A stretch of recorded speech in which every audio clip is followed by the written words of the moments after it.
Minneapolis police are searching for suspects and answers after a mass shooting on Minneapolis's south side last night.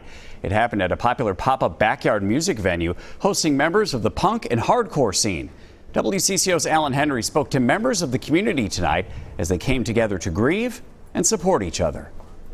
It's an almost guaranteed certainty that you knew somebody that was there last night because that's how small it is. Anthony Taylor-Gouge says several of his friends were at an underground venue in the backyard of a home known as Nudiland last night, located on the 2200 block of 16th Avenue South.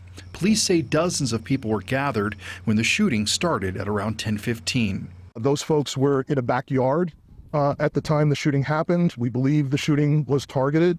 And we have two males that fled northbound through the alleyway after the shooting. 7 people were shot. One of them died at the scene. Another remains in critical condition. I wasn't there last night. I have friends who were, people that I'm close with. Thankfully, they're all safe. They're really shaken up. I don't know how you process something like that.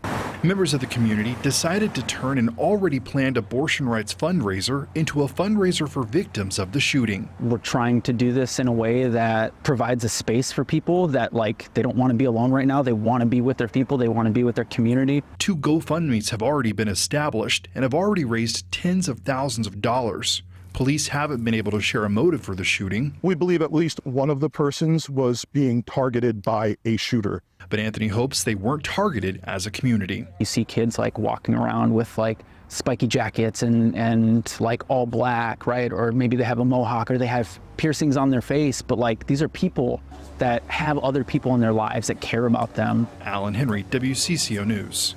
If you have any information about the shooting, you're asked to call Minneapolis police.